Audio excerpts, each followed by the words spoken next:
Xin chào các bạn, trong bài học này thì tôi sẽ hướng dẫn các bạn sử dụng phần mềm SolidWorks 2016. Thì ở bài học đầu tiên này tôi sẽ hướng dẫn các bạn làm quen với giao diện của phần mềm SolidWorks 2016 cũng như một số cái cài đặt trong học hỏi option và giới thiệu về một số cái tùy chọn, các thanh công cụ và giao diện của phần mềm. Thì khi các bạn khởi động phần mềm SolidWorks 2016 thì đây là cái giao diện màn hình khi nó vừa khởi động nữa thôi. Thì thanh bên đây có một cái số cái thanh biểu tượng tab bên đây ha. Thì đây là thẻ home. Giờ thì các bạn kích vào phần SolidWorks Resources thì đây nó chứa các phần ví dụ như new này là những cái thanh công cụ trên đây. Rồi những cái phím menu tab trên đây. Ngoài ra nó còn chứa các công cụ về giới thiệu về phần mềm này ha, các tool guide. Dạ. Còn đây là cái phần library thì đa số các bạn khi sử dụng phần mềm SolidWorks 2015 hoặc 2016 trở lên thì nó hỗ trợ cho các bạn rất là nhiều về phần thư viện. Ví dụ ở đây mình có những cái thư viện về cơ khí này, ví dụ bộ lông, đáy ốc, vít. Thì đặc biệt là trong việc lắp ráp thì các bạn không cần vẽ những chi tiết này mà mình sẽ lựa chọn những chi tiết chuẩn ở trong đây. Ví dụ lấy theo chuẩn ISO. Ở đây mình có một cái con bộ lông chẳng hạn, hay là một ốc bộ lông đây. Thì các bạn lấy ra những cái loại ốc vít các bạn có thể lấy ra, thì thậm chí các bạn có thể lấy ổ bi. Ở đây nó có phần bearing ổ bi. Rồi bây giờ vào đây mình sẽ lấy thử một cái ổ bi. Mình chọn rig bar, click chuột phải mình chọn rig bar. Thì phần mềm này nó sẽ load và tải những thư viện. Ở đây thì có rất nhiều tiêu chuẩn, ví dụ tiêu chuẩn ISO này, tiêu chuẩn của Mỹ và tiêu chuẩn của Nhật. Ở đây có Đức ha. Các bạn vào đây các bạn chọn một cái tiêu chuẩn nhất định rồi, mình mở chi tiết nó lên, sau đó các bạn sử dụng cái thông số và cái phần mềm SolidWorks cung cấp. Ví dụ ở bên đây các bạn có được cái phần đây thì nó sẽ thể hiện thông số của ổ bi chỗ này. Rồi ở đây ví dụ như đây là kích cỡ chưa, đối với ổ bi thì mình sẽ có đường kính trong, đường kính ngoài, bề dày. Ở đây ví dụ mình nhập thông số xong hoàn chỉnh, ví dụ đây là simline này, mình để detail mình coi được số bi ở đâu. Được chưa? Mình add cap thì nó sẽ có những cái viền trắng, những cái viên bi lại này. Được chưa? Đấy, đây là phần ổ bi. Ví dụ mình tích ok, sau khi mình tích ok thì phần mềm nó sẽ lấy chi tiết này ra cho bạn, và khi lấy ra thì các bạn có thể save chi tiết này lại này, save chi tiết này lại bằng sử dụng của bằng lắp. Thì đây là phần design library ha, là chứa các thư viện. Chứa thư viện. Tiếp theo đó là phần file explorer. Thì đây nó cho phép các bạn mở nhanh một cái đối tượng ha. Ví dụ ở đây nè, giống như open tương tự như open ha, nhưng mà cho phép các bạn mở nhanh. Các bạn kích vào đây nè thì các bạn mở rộng ra, đây. Ví dụ ở đây tôi mở gì đó thì các bạn kích vào đây mở. Rồi cái phần viewability này thường sử dụng trong môi trường sức quang khỏe ha, cho phép các bạn coi trước cái hướng nhìn. Thì cái này qua phần bên drawing sẽ nói lại bạn ha.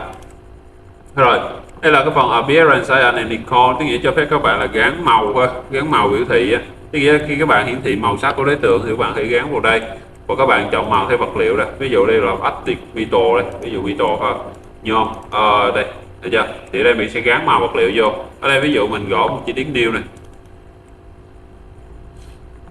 Rồi ở đây mình sẽ vẽ một cái khối extrude chẳng hạn, sau đó mình nẹp vật liệu này vào ha.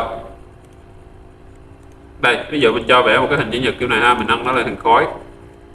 Thì cái phần này là nằm trong phần thiết kế bạc 3D ha, thì ở những bài học sau các bạn sẽ học. Rồi ở đây ví dụ mình chọn cái này luôn, mình gắn vô. Thì lúc gắn vô đối với SolidWorks 2016 nó hỗ trợ các bạn rất là nhiều cái tùy chọn. Ví dụ đây này, mình chỉ gắn lên một mặt này thôi ha, là mình kích vào Face Boss thì các bạn thấy chỗ này nó có màu xanh này. Thứ hai là Boss Extrude, tức nghĩa đây cái lệnh này là lệnh Boss Extrude này, thì mình chọn hết cái lệnh này luôn hay sao, thì nó sẽ hỏi các bạn ha. Đây Boss Extrude, cái đây là cái dạng body, thì cho hết tất cả chi tiết này luôn. Được chưa? Thứ ba là bạc. Các bạn thấy là khi các bạn làm đây thì tên này là tên của bạc. Ví dụ đây tôi vẽ thêm một cái kế đây nữa ha, tôi vẽ thêm một cái khối này nữa, vẽ thêm một cái khối trên đây nữa chẳng hạn. Rồi ví dụ như thế này, thì đây các bạn phân biệt cái phần body với phần bạc ha. Đây tôi kích rê vào đây, thì lúc mà rê vô nó hỏi này, bạc là nó lấy tất cả lấy nguyên cái hình ở trong cái chi tiết này luôn, tức nghĩa là lấy toàn bộ. Tại vì bạc là cái file mà nó quản lý nguyên cái hình này ha. Còn đối với body, ví dụ như hình này nó chia làm nè, body là những chi tiết mà mình gộp lại với nhau ha. Thì khi mình vẽ kiểu này thì là hai chi tiết này nó gộp lại. Ví dụ cái đoạn trên này, cái hình trụ đây với cái hình ở dưới là nó đang gộp lại thành một body. Còn hai là theo cái chế độ bạc này, boss này, được chưa? Tức nghĩa mình có quyền mình chọn từng đối tượng, hoặc là tôi chọn dưới đây ha. thì tôi thảy dưới đây. Đấy, cho phép mình chọn từng đối tượng riêng. Còn body, ví dụ như hai chi tiết này nếu nó độc lập với nhau, ở đây nó đang thể hiện chế độ combine nè nha, combine rồi tí nghĩa nó gộp lại rồi, cho nên nó không có thể hiện phần body.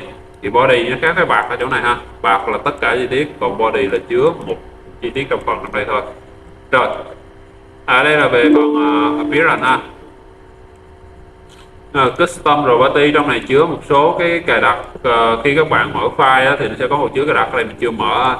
Rồi ở đây là SolidWorks Forum, nó chứa những cái trang forum giúp các bạn có thể học hỏi và tìm thêm những cái chi tiết, hoặc là các bạn có thể lên đây các bạn tìm khi các bạn gặp vướng mắc về phần mềm ha.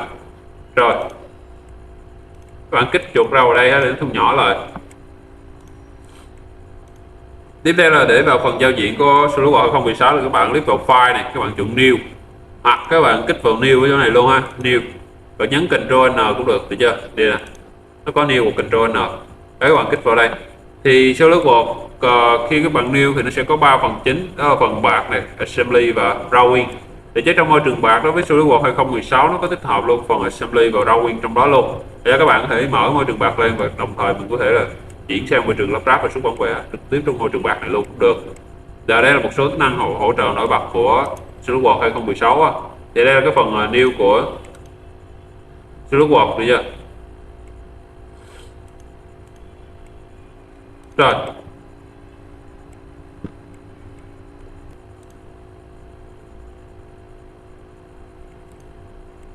đây mình thu nhỏ này là ha.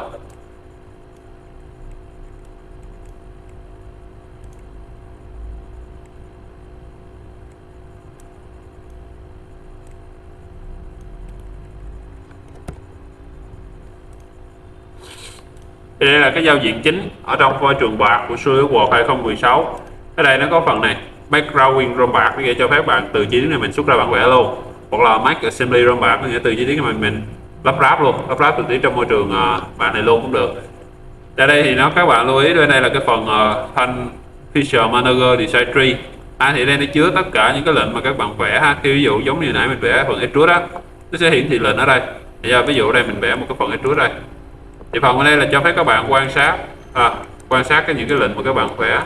Ở đây ví dụ mình vẽ sketch cho tới được này, vẽ một cái extrude, thì đây các bạn thấy một cái lệnh đây, thì cái model tree bên đây cho phép các bạn là chỉnh sửa này, và đồng thời khi các bạn click vào cái đối tượng nào đó hoặc các bạn vào cái lệnh nào đó thì nó đây nó thêm một cái phần model tree hỗ trợ nữa. Ví dụ các bạn kích sketch này, kích từ mặt này cái ha, đây các bạn thấy không, nó hiển thị một cái model tree khác cho các bạn hỗ trợ. Đây ví dụ vẽ thêm một chi tiết nữa, tôi tích ok. Rồi các bạn chọn extrude này, các bạn thấy bên đây nó xuất hiện một cái model tree thu gọn của cái phần bên kia, cho phép các bạn chọn cái đối tượng ha.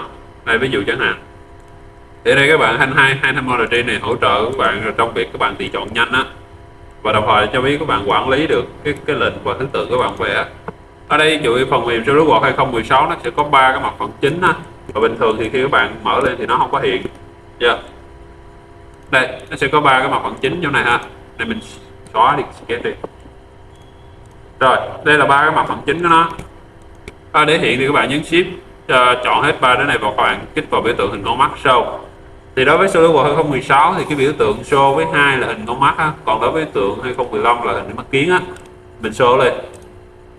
Thì đây là cái chuẩn của nó ha.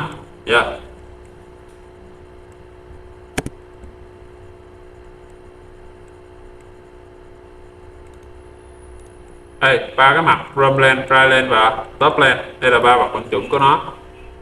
Thì mặt định trong mềm SolidWorks nó sẽ có 3 mặt này cho các bạn chọn và vẽ. Thì cái phần vẽ này thì mình sẽ nói cái phần vẽ sketch và bạc sau á. Còn bình thường các bạn tắt nó đi, thì mình ẩn nó đi ha. Thì khi các bạn kích chọn cái đối tượng nào đó bạn rê chuột vô thì nó sẽ sáng lên. Ở đây có phần màu xẻ rồi cho phép các bạn là gắn vật liệu cho chi tiết á. Thì này qua phần bạc mình sẽ nói lại.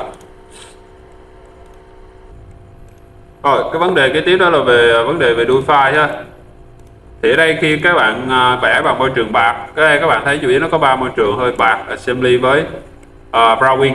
Thì đối với môi trường bạc, khi các bạn shell một đối tượng này, ví dụ mình shell, thì các bạn sẽ thấy đây nó có phần là bạc.brt. Thì đối với đuôi của SolidWorks sẽ là đuôi sdl.sdl ha, ld.sld. Đối với phần mềm SolidWorks thì cái đuôi của nó sẽ là chấm SLD, BRT ha. Các bạn rõ đây các bạn có rất là nhiều cái đuôi các bạn chuyển qua. Ví dụ khi các bạn muốn vẽ bằng SolidWorks, muốn chuyển qua Real á, thì các bạn chuyển dưới đây, được chưa? Ví dụ muốn Inventor hay là AutoCAD mở thì các bạn chuyển vào đây và file test cái ở trên đây. Chứ còn mặc định thì nó sẽ sell ở cái dạng cái đuôi là chấm SLD BRT. Đây là đối với môi trường bạc á, vẽ bạc. Còn đối với khi các bạn chọn một cái assembly chẳng hạn, được chưa? Thì cái đuôi mà nó sell lại á, cái đuôi mà nó sell lại này, thì các bạn sẽ thấy nó mặc định cái đuôi là SLD ha, chấm SLD ASM. Thì đây là cái đuôi của phần lắp ráp. Thì đối với phần lắp ráp là khi các bạn có một cụm chi tiết á, có một cụm chi tiết các bạn lắp ráp lại với nhau, có thể là các bạn mua cổng đồng hoặc là mua lắp ráp tĩnh lại với nhau. Rồi một cái tùy chọn nữa là về phần drawing. Ví dụ ở đây mình có drawing, make drawing rôm bạc, yeah. Đây mình tắt này luôn ha, mình chọn phần drawing new này, mình chọn drawing. Chủ yếu nó có 3 môi trường nữa thôi. Thì đối với môi trường drawing, khi các bạn sell lại và khi các bạn có một cụm chi tiết hoặc từng chi tiết các bạn cần xuất ra bản vẽ kỹ thuật 2D, bây giờ đây chọn khổ giấy xuất ra bản vẽ 2D thì các bạn làm như sau ha. Khi các bạn sell lại thì cái đuôi file mặc định của SolidWorks sẽ là SLD DRW, được chưa? Và các bạn xỏ là các bạn chọn một số tùy chọn nữa, các bạn có thể sell lại được chưa? Hoặc DVG hoặc là DKF ha. Thì đấy là về phần đuôi file của ba môi trường bạc, assembly và drawing. Rồi ở thành phần các tab menu đến đây cho phép các bạn là sao, tạo nhanh một cái đối tượng, ví dụ new này, open, cho phép các bạn mở một đối tượng nào đó lên cách nhanh. Rồi các bạn bấm new, các bạn chọn vào môi trường bạc. Thì đây là môi trường thiết kế á. Thì đến đây các bạn thấy có một cái tab là file này, edit view insert tool window. Thì những cái file này cho phép các bạn hỗ trợ này, đây các hướng dẫn xíu mình sẽ nói sau. Là đây là cái phần giao diện màn hình làm việc của SolidWorks 2016 trong môi trường bạc. Thì ở đây là màn hình giao diện này, phần giao diện làm việc ha, màn hình làm việc hay gọi là không gian làm việc, các hành công cụ nhanh ha. Rồi ở đây là thể hiện một số cái biểu tượng dành cho việc hướng nhìn này, view setting này, tạo ra những cái hiệu ứng màn hình màu nền ngoài đây. Ví dụ đây shutdown đậm hơn, được chưa? Đây hoặc là những cái bạn này khi bằng vẽ 3D bạn sẽ thấy rất là rõ ha. Đây là hiệu chỉnh về màu sắc ha, hiệu chỉnh về màu sắc của đối tượng, cho phép các bạn ẩn hoặc là hiện một cái đối tượng nào đó thì các bạn vào đây. Đây là dùng để xem các kiểu nhìn đối với chi tiết. Ví dụ mình có một khối extrude ha, extrude bay, tôi bấm vào đây top lên, tôi vẽ một cái hình chữ nhật ở đây ha, tôi nâng nó lên thành mỗi khối, tôi nâng nó lên thành mỗi khối. Ở đây cho phép các bạn xem cái loại nhìn ha, cái kiểu xem á. Đây nó đang ở thể hiện chế độ Set Quick Add, tức nghĩa là cho phép các bạn xem ở chi tiết dạng 3D, khối solid 3D với những cái hiển thị những cái đường ở đây luôn, đường gân ở đây luôn. Đây còn đối với tùy chọn thứ hai là Set, tức nghĩa là không hiển thị đường gân ha. Đây, chế độ xem 3D không hiển thị đường gân. Rồi chế độ này gọi là chế độ Hidden Line Remove, tức nghĩa là cho phép các bạn vẫn xem ở môi trường 3D nhưng nó không có phần solid á, nó chỉ là trắng đen thôi và nó có những cái viền này, và đồng thời nó chỉ có những cái viền mà các bạn thấy, không có hiển thị viền nét khúc á. Này rồi ở đây thì cho phép các bạn hiển thị nét khúc ở bên trong, giờ cho phép các bạn hiển thị nét khúc bên trong. Rồi ở đây là chế độ khung dây á, wireframe, chế độ khung dây. Đây là các kiểu xem ha. Rồi ở đây là các hướng nhìn, view orientation, đây là các hướng nhìn. Ví dụ đây nè, đây left, khi đối với các bản AutoCAD 2016 á, cho phép các bạn xem trước cái đối tượng bằng cách các bạn rê chuột vào cái hướng các bạn còn xem. Ví dụ mặt trái của nó này, mặt top, mặt bottom và mặt front, đây mặt right cũng như mặt back phía sau ha.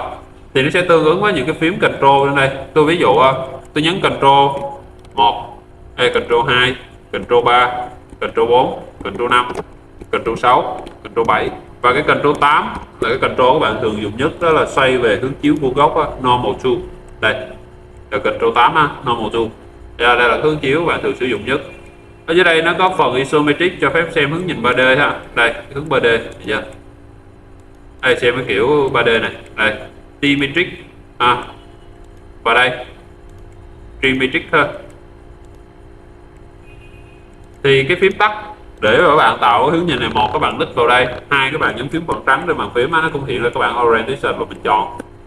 Chế độ đầu tiên là review view, cho phép các bạn xem lại cái hình mà lúc trước các bạn xoay bạn xem rồi, đây nó xem lại, bạn nó sẽ xem lại tối đa được 10 lần ha, xem lại tối đa được 10 lần.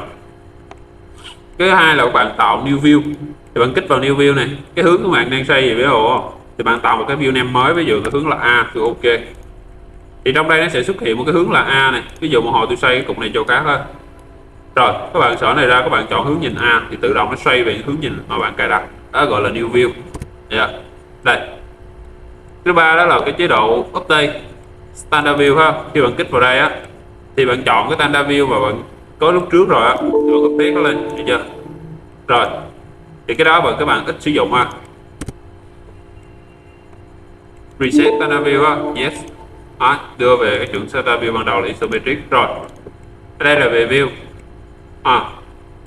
Về session view cho phép các bạn coi cái hướng nhìn mặt cắt, các bạn thấy không? Ví dụ tôi cắt ra này, đấy, tôi cắt chi tiết này ra, từ đây cho phép các bạn coi á, mặt cắt, tạo mặt cắt ha.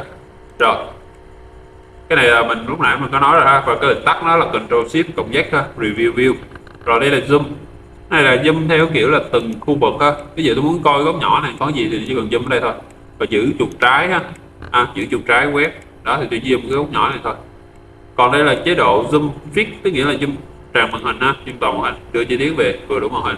Và cái lệnh tắt của nó chính là lệnh các bạn gõ chữ F ha, các bạn gõ chữ F. Rồi đây là phần về hướng nhìn, các hướng nhìn ha, và các kiểu xem. Phía trên đây là các thanh công cụ vẽ ha, thanh công cụ vẽ, được chưa? Đây sketch này, picture cho 3D, surface là những cái chiếc dạng bề mặt ha. Đây là các đo giá trị, kiểm tra các kích thước bề dày ha. Thì ở từng phần mình sẽ nói rõ hơn về cái này nha. Và các bạn lưu ý ở đây gọi là cái trục, về trục tọa độ chuẩn trong phần mềm SolidWorks 2016 á, đây là hướng check. Khi các bạn click vào đây thì cho phép các bạn xoay ví dụ đây tôi xoay theo trục y này, đấy, xoay, các bạn hướng nhìn của bạn xoay để các bạn xem chưa. Rồi thì khi các bạn vẽ 3D thì ở đây nó sẽ có cái trục chuẩn ở chỗ này, trục chuẩn, và cái origin là cái có thể bạn tạo mới ha, bạn tạo mới cái tọa độ origin khác cũng được. Thì đối với phần mềm SolidWorks, khi các bạn vẽ một chi tiết trong môi trường bạc thì bắt buộc các bạn phải có một cái biên dạng 2D ha, nghĩa gọi là cái sketch. Khi các bạn vẽ thì các bạn phải có phác thảo, gọi là cái biên dạng phác thảo 2D. Còn đối với môi trường assembly thì các bạn phải có những cái cụm chi tiết ha, để mình lắp ráp lại với nhau. Tương tự đối với drawing thì các bạn phải có chi tiết 3D, và các bạn vẽ sẵn, các bạn đưa vào cái import vào. Thì đây là một số cái về phần giao diện màn hình ha. Rồi đây là tùy chọn về new, còn có một tùy chọn là về open ha. Bây giờ đây mình sẽ mở một cái cụm chi tiết lắp ráp lên cho các bạn ha. Đây là những chi tiết ví dụ các bạn dẫn tới đây, và về phần drawing, xuất bản vẽ thì nó cho phép các bạn tạo ra những cái khối bản vẽ như sau ha. Đây,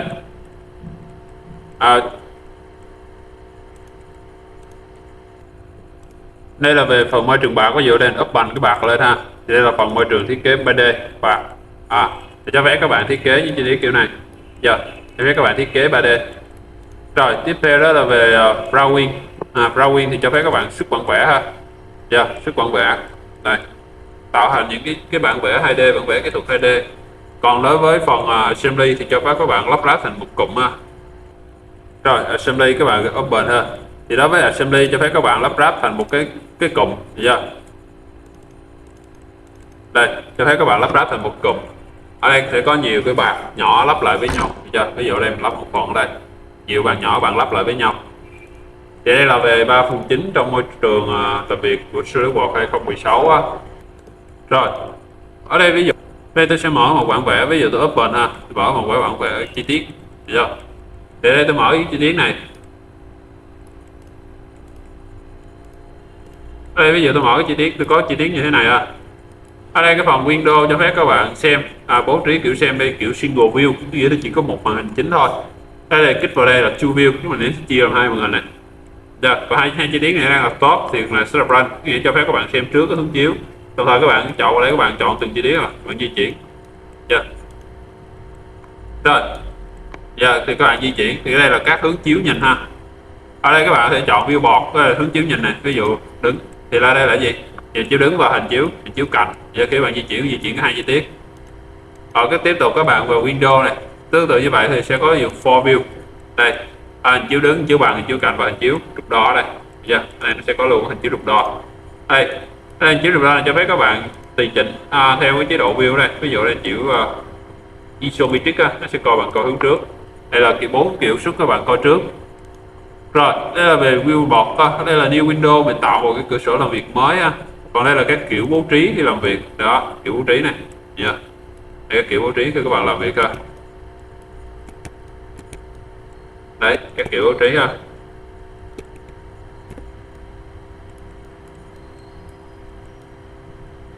Rồi, ở đây là nó hiển thị cái phần tên chi tiết mà các bạn đang mở. Trường hợp các bạn mở nhiều file, nó sẽ có nhiều file ở đây, và mình có thể mở và mình đóng trực tiếp ở đây luôn. Ví dụ Flow nè, đóng lại này, bây giờ tôi có thể đóng trực tiếp ở đây lại luôn. Rồi tiếp theo đó là về quy tắc các bạn sử dụng chuột ha. Ví dụ đây tôi vào môi trường bạc, tôi dùng một cái khối extrude box ha, kích vào đây, thì bên trong phần mềm SolidWorks á 2016 thì nó mặc định cái mặt phẳng vẽ của các bạn là mặt ranh, thì ở đây các bạn có thể chọn mặt khác, các bạn vẽ giống như này ha, mình chọn một khác một vẽ, còn không các bạn cứ enter nó chọn mặt ranh á. Thì ở đây các bạn nâng lên một khối extrude cái chiều cao ha, nâng lên chiều cao bằng tích ok này. Rồi quy tắc sử dụng chuột này, để phóng to thu nhỏ một cái đối tượng ha, thì các bạn có thể là lăn chuột giữa ha. Rồi cái đây là mình đang kéo phóng to thu nhỏ, nhưng mà cái vị trí nó vẫn nằm ở chỗ cũ. Còn như hồi nãy khi bạn lăn chuột giữa này thì bạn phóng to thu nhỏ là tâm của các bạn là chính là gì, là chỗ vị trí các bạn đặt con chuột. Tâm là cái vị trí các bạn đặt con chuột, nhưng chỗ chuột ở đâu thì cái tâm phóng to thu nhỏ nó nằm ở đó. Còn riêng đó vì tôi chọn shift nè, đó bây giờ tôi muốn phóng to, tôi đè chuột giữa xuống ha, phóng to, đè chuột giữa tôi kéo lên, nhấn shift và đè chuột giữa xuống, nếu kéo lên là phóng to, kéo ngược trở xuống là thu nhỏ. Và ở đây là sẽ phóng theo ngay chi tiết đó. Ví dụ tôi đặt chuột vào đây, đấy chưa, nó cũng là tâm phóng to và tâm thu nhỏ đây. Rồi để xoay một cái đối tượng thì các bạn đè chuột giữa xuống ha, và xoay, đè chuột giữa và đây chuột xoay, đây là xoay. Và để di chuyển thì các bạn nhấn Control chuột giữa ha, Control chuột giữa, Control chuột giữa. Để xem cái hướng nhìn thì các bạn lần lượt bấm Control 1, Control 2, Control 3, Control 4, Control 5 và Control 6. Control 7 là ở hướng nhìn isometric ha. Rồi Control 8 là hướng nhìn vuông góc. Rồi thì đây là quy tắc sử dụng chuột và cách xem một số hướng nhìn ha. Rồi tới một số lệnh tắt ha, một số lệnh tắt thì các bạn nhấn Ctrl S là các bạn save bài này, bây giờ Ctrl S là save bài, Ctrl N là tạo bản mới ha, tạo cái file mới, các bạn nhấn chữ Z là zoom.